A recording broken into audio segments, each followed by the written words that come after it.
Hello, Ryan here, aka Mac, and welcome. Today I would like to highlight the work that is on the progress tracker coming to an end in August. These videos are made possible thanks to my very generous patrons and channel members, so thank you guys so much for the support, and if you do want to support the channel further, all the links are in the description below. So every month I would like to highlight the features and content that finishes. With each month, the progress tracker is CIG's way of showing us all of the work that is currently ongoing, and it explains when sprints on certain features start and finish. Each month, a lot of very exciting deliverables come to a close, but of course, just because that sprint is done doesn't mean it'll necessarily be released that quarter, the next quarter, or even in that year, as there could still be work required from other teams, or for example, priorities could shift and it could get pushed back until needed. It is, however, a good guide to see what could potentially come to the PU or what they intend to bring to the PU, and it does show what work is being done when. Once a month, I will take a look at the features coming to a close in that particular month so that we can all keep better track of the game's progress. So with that said, without going into great detail with these features, let's take a look at the work, features and deliverables that are coming to an end in the month of August. So one of the biggest pieces of tech that has been in the works for quite a while now and is coming to a close this month is the AI planetary navigation. Now the work on this, according to the progress tracker, will be finishing around now, and we have read on the last couple of monthly reports how they are actually in the stages of improving the planetary navigation mesh rather than just building it. What this system does is allow NPCs to move around on a planet's surface, dynamically generating the navigation mesh as it is needed. Now this is extremely important as all types of AI, be that human or alien NPCs, creatures and animals, will all need to be able to move around on a planet's surface, going about their day-to-day activities. Now when we will see this come to the PU, only CIG has that answer, but I am expecting that they will begin to utilize this as soon as possible, and I wouldn't be surprised if we saw NPCs capable of moving across the planets around 315 or 316, or maybe even utilizing it for CitizenCon and maybe colonialism outposts in Pyro. Would we see this appear on the release view when CIG are ready to release it? I don't know, but I do hope they put it on there. Now the next feature I'd like to talk about, which should have already come to a close as well, is Bespoke Taken Place. Now what this is creating definable and bespoke animations for all the items in the verse. They will unify them so they don't have to create one for everything, but this will be picking up and putting down items. For example, the take and place animation for a helmet should be different to that of a bottle or a grenade. Now although it's only a small thing, as with pretty much anything CIG does, it's often the small things that can make the biggest differences, and something like this will really help to create that feeling that you are actually interacting with the items in the verse, and when it eventually comes to decorating your ships or your homestead's interiors, or even looting items from one location and say loading them into a box, it'll be this system, and I think everyone will need to use it at some point. So one feature which we have been following along with its development for a while now is the fire hazard system. The work on this finishes just before the month comes to a close, and it is the system that will track fire and temperature on static and dynamic objects, with it saying the initial release of fire being set up on a select few vehicles.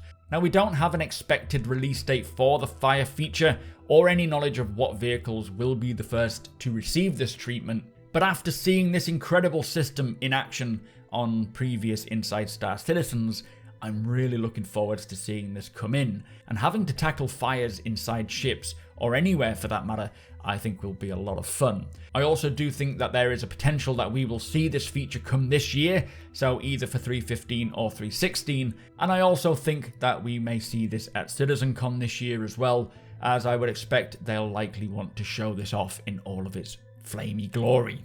So kind of following on from fire, next up we have a new Caldera suit. The heavy armor heat suit, which says it's supposed to hold up to extreme heat conditions found on the various planets. Now, is this a redo of the Caldera Pembroke suit that we already have in game? I don't think so. My thoughts here are that it's something more along the lines of this heat suit, which we saw on Inside Star Citizen a few months ago. Now, although we don't know exactly what the suit will look like, CIG have said that they don't want to always or only create armored suits. They really want to create suits that are made from other materials as well, like fabric, so this will create suits that are more specific to the activity you are taking part in, and just like the ships, there isn't one suit to rule them all. Next up, we have Entity Stow and Destroy, and this is the tech being worked on by the network team, and is the moving of an item into an inventory, for example, a ship with cargo, being stowed, storing both the ship and its cargo, which moves the persistent data into the inventory managed by the entity graph. This, I expect, will make the consistency of storing ships with cargo or anything else inside the ships and storing it correctly, utilizing the entity graph and iCache to ensure that those items stay on the ships between play sessions. I do hope that once this is implemented, we will be able to then maybe recover from a 30k, being able to respawn back into the game and have our ships and all of our associated cargo and items inside the ships come back as well. Now, the work on this should have finished by now, so let us hope that this is implemented ASAP and those pesky 30ks, although they can and still will happen, will be less of a big deal and not so game breaking. There is one unannounced vehicle which is having its concept art done now, coming to a close this month in August. I can imagine it's the 400i, as from what we understand it is expected to be a straight to flyable ship.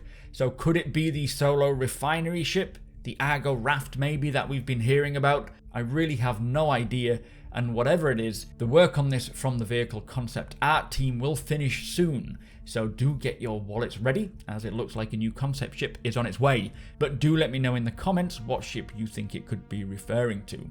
Now, one feature that I don't think we will fully get to appreciate until we play Squadron 42 is the Vanduul fleet becoming gold standardized. This deliverable, which should have only just finished work, is to implement, polish and optimize all features required to bring the various ships of the Vanduul fleet to gold standard. Now, we did see a while ago on Inside Star Citizen the Vanduul fleet has had a full material rework, creating a much greater defined style and look, and they did look phenomenal. Whether we will see any of this in the PU, I doubt, or even in Arena Commander is still unknown, but it will of course apply to Squadron 42. Maybe CIG will bring them into Arena Commander alongside the new map revisions, as that would be kinda cool. So the next feature we have is the Greycat salvaging tool. Now, this speaks for itself, and although the work on this may be finished already according to the progress tracker, we know the multi-tool version of this device is expected to release in 3.16 at the end of the year, alongside Tier 0 of the salvaging profession. So let us hope that this doesn't get delayed again, and maybe we will even see the dedicated salvaging tool at the same time. The Cure Life medical tool, which is still expected for Alpha 3.15, so around Q3, most likely releasing around CitizenCon. This device is set to be a very useful item with the new additions to medical gameplay, and the work on this device is coming to a close this month. This will allow players to analyze other players and NPCs to diagnose what is wrong with them, administering medicine to heal or even do more harm, as it is completely up to you. It'll be a great piece of kit that I look forward to getting my hands on and just trying it out on some of you guys. Hopefully I'll have some volunteers. So following on from the Cure Life medical gun, we have the medical gown and hospital medical concept kit. Now, the gown speaks for itself. It is what the players will be wearing when they respawn in the hospital. Nothing really more to say there, although I do wonder if they will use them as a test case for the cloth tech. That would be kind of cool, but we haven't heard anything about that, so take that with a pinch of salt. But the hospital medical concept kit is a variety of hospital-themed NPCs planned alongside the release of hospitals for the landing zones. So to bring a little bit more realism and immersion, they are adding new NPC types that will be seen within the hospitals. We know of the doctors and nurses, but I do expect they would likely expand them to civilians as well, maybe coming and going. The next feature we have is MOABs, or Mother of All Bombs. These are required for the Hercules Starlifter A2 and any of the ships that CIG would like to release capable of using them as well. Now, these are finishing up towards the latter half of August. We did see them testing bombs on Inside Star Citizen recently, which looked really fun, and when the A2 releases, the bombs should release with them as well, providing some fun to be had, and again, I will need volunteers. So, there are many more deliverables coming to a close this month. I will briefly run through them and give a bit of an explanation as to what they are, or if I don't know exactly what they are, just provide the basic description that is provided for us on the progress tracker. Now, the first one is Destructible Workflow, and this is building out a workflow to allow artists and designers to work with destructible objects. So maybe seeing these items and objects appear in the verse and capable of taking damage or being destroyed during firefights or maybe crazy landings. ECUS Improvements, or ECUS Improvements, says, with ECUS being the Entity Component Update Scheduler, which is responsible for maintaining all component updates and events, and over the last few months they have made several improvements on the system, bringing it into the main development stream. Port over remaining mesh rendering to Gen 12. I'm not entirely certain what this will mean for us as the player, but any progress on the Gen 12 renderer is good in my books. Hopefully this will also bring some of the much needed performance improvements like increased FPS. Shard Data Query API is next. This will allow game code to access common queries against the entity graph data, so it sounds like this is a requirement for persistence and server meshing to work as intended. Unmanned missile turrets are what you would expect them to be, the addition of AI-controlled missile turrets to help further improve the defense capabilities of green zones, so I expect to see these on space stations firing missiles at you. The Asset Validator is the replacement for the existing one to provide extensible test plugins, improved performance and clearer error reporting, always a good thing.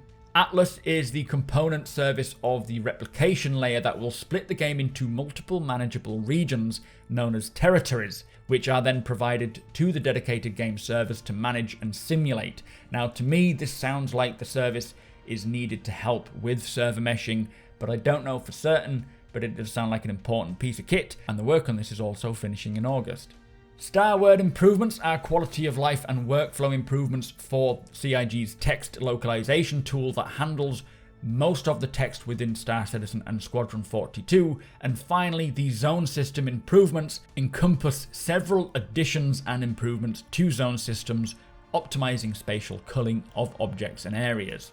So that is all of the deliverables on the progress tracker that have their work coming to completion in August. Now, as mentioned before, this isn't to say those features are done and will release in the next patch, as there could still be more work from other teams to do on these same deliverables later down the line. But it is exciting to see many of the top deliverables are coming to an end this month, and just shows how much work is being done behind closed doors. Of course, when we do tick over to September, I will take a closer look at all of the work slated to finish in that month.